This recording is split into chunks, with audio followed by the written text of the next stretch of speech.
කොට් එක වයින්නවා බෝට් එක ඇවිල්ලා ගෙලින්ම ටී බෝට් එකත් ඉතින් පෙරේන වදි පිට තියෙනවා බලාගෙන මොසාක් කියන්නේ ආයි පාර ඔයාලට මතක ඇති මේ වගේම වීඩියෝ එකක් ෂෙයා වුණා මේ මොනරාගල බුත්තල පැත්තේ ගෑනු ළමයි තුන්දෙනෙක් TikTok කරන්න වීඩියෝ එක හෙල්මට් එකක් නැතුව ස්කූටර් එක පදින වීඩියෝ එකක්. එතකොට ඊට ඒ වීඩියෝ එක වෛරල් වෙලා එහෙම නැත්නම් සමාජ මාධ්‍යයේ ෂෙයා වෙලා දවස් දෙක තුනකට පස්සේ බුත්තල පොලිසියෙන් අත්අඩංගුවට අරන් අධිකරණයට ඉදිරිපත් කරා කියලා ශ්‍රී ලංකා පොලිස් නිල මාධ්‍ය Facebook page එකේ දැම්මා. මේ දැන් උනත් ඔය කට්ටිය ගිහින් බලන්න පුළුවන්.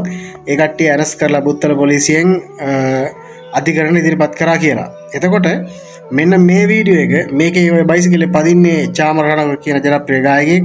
ඔය මැද ඉන්න කෙනා නම් මන් දන්නේ. හැබැයි පස්සේ ඉන්නේ ෆිල්ටි කියන චරිතේ. චාමර රණවක කියන පුද්ගලයා නම් ඇත්තටම මේ රටේ ජනප්‍රිය ගායන ශිල්පියෙක්. ඉතින් මං පෞද්ගලිකව මං ගොඩක් කැමති මිනිස්සෙක්. දෙවෙනියා කවුද කියන එක මං අඳුරන්නේ ඔය පිටිපස්සෙම යන මිනිස්සයා.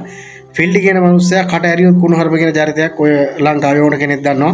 ජනප්‍රියයි කියාගත්තට මොකද ඉතින් මේ වගේ දේවල් නම් සමාජගත කරන්නේ මේ මිනිස්සුන්ගෙන් අය මොන ජනප්‍රියත්වයක් ගැනද කතා කරන්නේ කියලා ඉතින් මට හිතෙනවා. කොහොම වුණත් මට කියන්න තියෙන්නේ අර කෙල්ලෝ තුන්දෙනාට ගමේ හිටපු කෙල්ලෝ තුන්දෙනාට නීතිය ක්‍රියාත්මක වුණා නම් අපි අහනවා ශ්‍රී ලංකා පොලිසියෙන් මේ තුන්දෙනාට මේ වෙනකල් මොකද්ද ගත ක්‍රියාමාර්ගය. එතකොට අර ගමේ මොනරාගල පැත්තේ බුත්තල කෙල්ලෝ තුන්දෙනා ආරක්ෂිත හිස්සසුන් නැහැ කියලා තමයි අත්අඩංගුවට අරන් තියෙන්නේ. එතකොට එහෙමනම් මේකත් ඒ වගේම සිද්ධියක් තමයි මේ තුන් දෙනාටත් නීතිය ක්‍රියාත්මක වෙන්න ඕනේ. එතකොට රටේ ජනප්‍රිය පුද්ගලයෝ විදිහට සමාජයට යම් පරිවිඩයක් රටේ මිනිස්සුන් යම් හොඳ විදිහේ පරිවිඩයක් දෙන්න පුළුවන් මිනිස්සු මේ වගේ නම් හැසිරෙන්නේ ජනප්‍රියයි කියාගත්තු මිනිස්සු ගැන මොන කතාවද ඉතින්.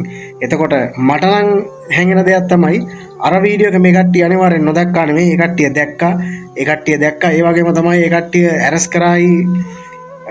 කරා කියන එකත් මං හිතන්නේ දන්නවා. ඒ වීඩියෝ එකට against එකට තමයි මේ වීඩියෝ කරලා තියෙන්නේ. ඉතින් මේක සමාජගත කරලා තියෙන මේ විදිහට මේ කට්ටිය සමහරට බලන්න මේ කට්ටිය අදහස් කරනවා ඇති.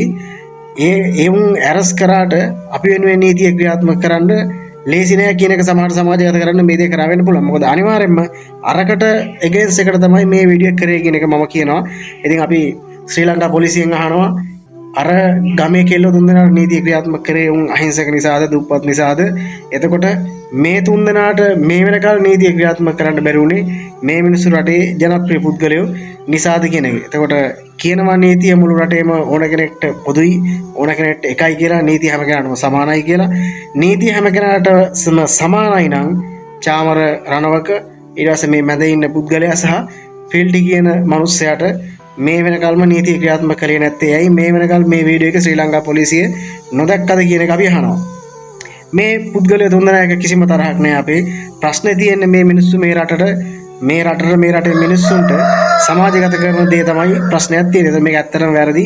මේ මිනිස්සු අර වීඩියෝ එකට against එකට අයත් කියනවා. අර වීඩියෝ එකට against එකට තමයි මේ වීඩියෝ එක මේ කරලා තියෙන්නේ. හරි බලමු උඹලා ගත්තට අපි ගන්න පුළුවන්ද කියන ප්‍රශ්නාර්ථයක් තියලා සමහරට මේ වීඩියෝ එක කරා වෙන්න පුළුවන්. ඔන්න වීඩියෝ එක ෂෙයා වෙනවා. ශ්‍රී ලංකා පොලිසියට මතක් කරනවා මේ කට්ටියට නීතිය ක්‍රියාත්මක කරන්න.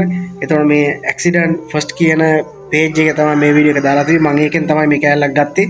ඉතින් ඒකේ page එක කරන ඇඩ්මින්ට කියනවා ප්‍රශ්නයක් තියෙනවා නම් මචං කොපිරයිට් ගහන්න මේවා කරන්න එපා. මට කතා කරපන්. මම වීඩියෝ එක අයින් කරන්න ඕන නම් ඒත් අයින් කරන්නම්.